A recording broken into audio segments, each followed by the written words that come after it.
All right, he's a legendary advocate for the consumer and known to be a bit of a spoiler in the 2000 presidential election. Now, Ralph Nader is taking his somewhat unpopularity with the Democrats and turning it into a call for primary challengers to run against President Barack Obama come 2012. So what's going on here exactly? Joining us right now to talk more about this is the man himself, Ralph Nader. First, so let's kind of clear the air, Mr. Nader. Are you thinking about running for president? No. What we are proposing, and many people signed this letter, is for at least 6 distinguished Americans with proven backgrounds on military foreign policy, labor, poverty, political reform, environment, consumer, to form a slate to challenge President Obama and the Democratic Party, inside the Democratic Party. Now, when you have a slate, it isn't meant to defeat him. It's meant to hold his feet to the fire so he doesn't just run around the country on Air Force One responding to the crazed Republicans, that he talks about the major issues that the majority of this people want really talked about. Otherwise, they'll be Well, you said out. It's not to defeat him, but to hold his feet to the fire. But really, isn't the underlying mission there to defeat? No, it's to have him adopt liberal progressive positions. He promised in 2008 a minimum wage of $9.50 by this year. Never even tried to push it.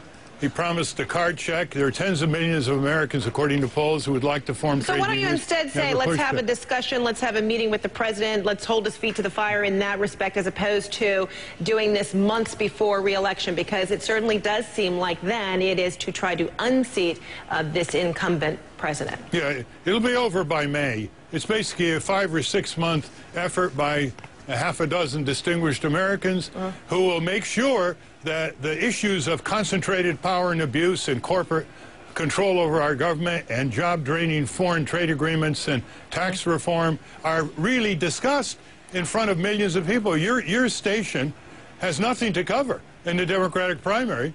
You'll be covering all the Republican candidates. They'll be getting their views across. But like CNN and C-SPAN, well, the there's nothing to cover. The president is covered on a daily basis, so that's actually not even really true. Well, let's talk about this. We're talking about campaign issues. You cover the president responding to the Republicans and doing his White House thing, but not responding to people whose issues are ignored by him. Well, one would argue that's still part of the coverage of the White House and questioning the president, whether it be on the campaign trail or whether it be about White House business. Let's talk about this letter that you have. I want to read just a portion of the letter that you were just talking about, saying, dear colleagues, in an uncontested Democratic Party, President Obama will never have to justify his decision to bail out Wall Street's most profitable firms while failing to push for effective prosecution of the criminal behavior that triggered the recession, or his failure to push for real financial reform. He will not have to defend his decision to extend the Bush-era tax cuts, nor justify his acquiescence to Republican extortion during the debt ceiling negotiations. So this letter, while you're asking for those to sign on, you're proposing this slate of 6, who do you have in mind who will be able to better address these issues? Well, the letter's been going out to about 200 people, and we can't disclose their names because they will be immediately pounced on by the Democratic National Committee, and they have a right of privacy. But once they start coming forward, their names will be made public.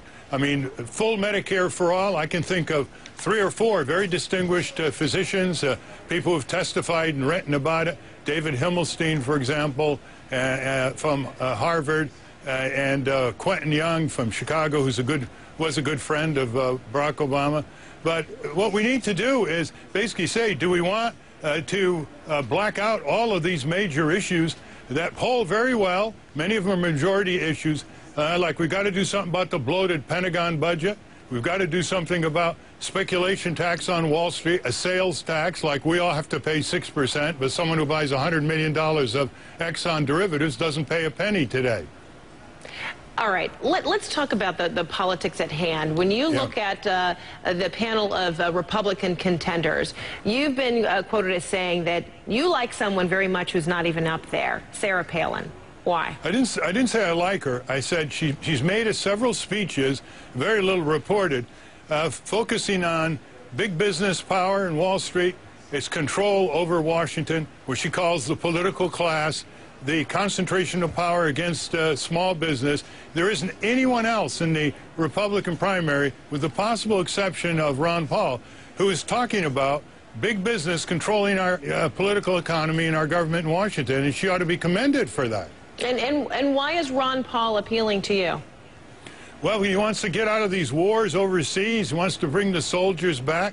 He wants to cut the bloated military budget. He wants to change some of the anti-civil liberty provisions of the Patriot Act. He hates corporate welfare and all these bailouts of Wall Street crooks. So that's pretty good. You know, I mean, that's a good start. So he ought to get more. He ought to get more attention instead of just 10 times more attention being given to Michelle Bachmann. So you assemble this core, or this panel of people that you think would be a mighty force within the Democratic Party, or to challenge President Obama. How do you see the next 12 months or so then shaping up?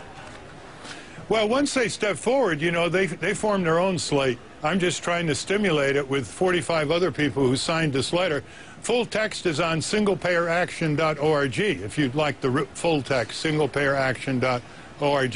Then it's up to them. There are only about 20 primaries, Federica, and it'll be over quickly. Start in Iowa, go to New Hampshire, do a number of primaries. But, you know, there's an old saying that Daniel Patrick Moynihan, when he said, "What is not discussed will not be advanced." And so all these subjects that a lot of people in this country think should be publicly aired and publicly talked about will be muted and ignored if he perpetuates a one-man Democratic primary. It's not the American way to avoid debates. Ralph Nader, thanks so much for your time. Thank you, Federica. All right, next.